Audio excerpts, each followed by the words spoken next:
What's going on, everybody? Welcome back to the channel. My name is Harrison, and I need to talk about Dragon's Dogma 2 with you guys because this game has just it's kind of blown me away, and I just was not expecting it.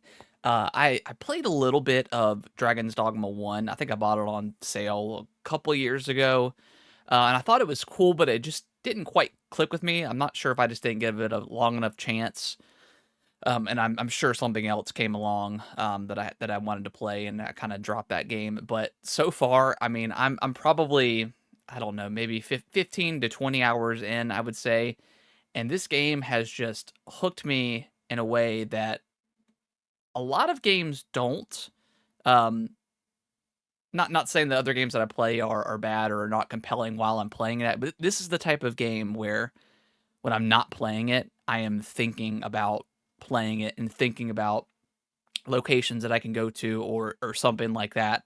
It's one of those games. It's like the way I felt when I first got Skyrim back in the day, where um, me and my buddies were sitting there, hanging out at a friend's house, just chilling, and then there was kind of like a sigh in the air, and then someone was like, "I really want to play Skyrim." And then we all were like, "Yep, let's go." And we all just went home and just played Skyrim. That's always a core memory of mine when it comes to that game.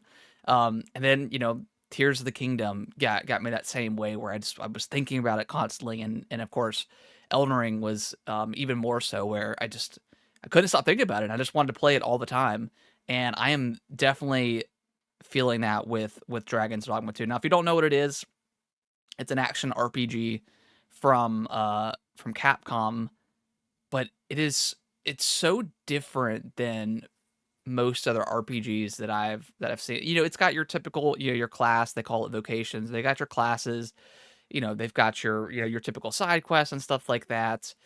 Your typical RPG stuff, but the combat is so much fun now. And I've only played with the Thief. I love the Thief so far. I'm probably gonna max out that vocation and move on to another class. But I'm having so much fun with a thief, and what makes it different, the combat wise, is there is like different abilities that you have. Like there's just one really cool ability where the thief will like tumble in the air and do like a slashing attack. It looks really awesome, and it's able to give you some height to some of the taller monsters in the open world. But what makes it different is there's a lot of goblins and humans and stuff like that you kill, but there's some really huge monsters in the game that you have to physically climb, and get up to some of their weak points. Think like kind of like a small scale Shadow of the Colossus is like kind of the best way I can describe it. Like you get on, you hit the right trigger to grab on, and you can move freely and attack, and then you have a stamina meter that will drop over time because you can't hold on forever, and then you'll either fall off or the monster will grab you and throw you. And your pawns can actually catch you, which is always a hilarious moment. But there's just so much charm with the pawn system. I love it so much. It's like it's a full single player game. There's no co-op, but it feels like you're on an adventure with your buddies. Like kind of like I've never gotten this vibe from a game, because most games in an open world setting is you explore, and then you're kind of just going back and forth between fast traveling and trying to get to the closest point of interest. And you just fast travel to whatever's closest to that, and then you make your way there. Again, stuff like Tears of the Kingdom and Elden Ring, like I really loved exploring in that game. But a lot of open world games, I don't know if the worlds are just not enticing enough for me to just kind of go off the free path, but I don't do that with every single open world game out there. But with this one, it feels like Lord of the Rings, like Fellowship of the Ring, like you're in a band of your buddies, and you're just kind of making your way, and you'll be attacked along the road and stuff like that. Um, I know there's been a lot of like controversy, and I talked about it in another video with the whole with the monetization. If that's a worry on your mind at all, just disregard it. If you Once you get into the game, like you'll understand that they don't advertise the monetization at all whatsoever. You have to physically leave the game to go to the Microsoft Store to actually look at that stuff, and there's no on-screen notifications about the Microsoft Store. I'm playing it on Xbox. Um, You know, there's no notification or you know, any sort of like advertisement. So just disregard that if you've heard that and that's kind of been a turnoff.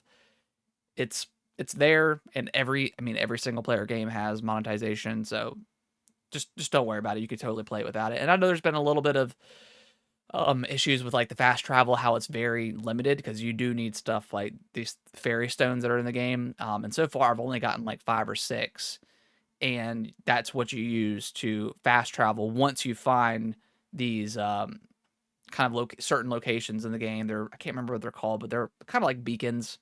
Once you find that object in the game, you can activate it, and that can turn into your fast travel point. I've used it once in my 20 hours of playing. The actual roaming around between like quests is so much fun. It's just one of those games where you have the quest across the entire map, and then there's just so much stuff to do between A and B, where there's different cave systems, there's bandit camps, there's interesting monsters. You might be fighting an ogre, and then like a griffin will come out of nowhere and start attacking you. Uh, Periodically, there's this dragon that'll come and attack you, and you have to defend it off. I mean, this game, again, it feels like, I keep saying the Fellowship of the Ring, but it feels like that grandiose adventure that you're doing with your NPC buddies. And the NPCs are the pawns are really, really cool. Like they'll forage for you, they'll pick up items, they'll open chests for you. Um, in certain circumstances, like if they know where this location is that we were going, they'll guide you. So you could just follow the pawn, and not have to worry about, opening up your map and kind of like staying on the path. They'll guide you there. It's a really, it is a really fun game, and I just can't quite get enough of it. I just wanted to come on here and just talk about it because, some people may have not have heard of Dragon's Dogma 2 or the first Dragon's Dogma. And if anybody's on the fence about it, I'd say it's definitely worth it. Or, waiting until it goes on sale or something like that down the road. But so far I'm absolutely loving it. It's like one of those games where I haven't done much in it as far as the story goes. Because to be honest, the story hasn't like grabbed me yet. I'm still like pretty early in it. I'm not quite sure how much is left, um, but the overall, like everything else about it is so much fun. So yeah, just wanted to kind of briefly talk about the game and how much fun I'm having.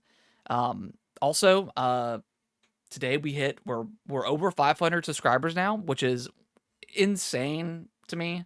I never thought I would hit over 500 at any point. I started YouTube years and years ago, and then I stopped for a long time. Then I picked it up again last year, stopped again, and now I've been pretty consistent with videos so far this year, and the growth has been great. It's been so much fun having conversations with everybody, doing the couple live streams that I've done and stuff like that. So yeah, look forward to more videos, and see you guys in the next video. Thank y'all so much for watching this video. I really appreciate it. Consider subscribing to the channel. I'll let YouTube algorithm pick one of my videos below for you guys to watch. Give it a click, and I hope you enjoy, and I will see you in the next video.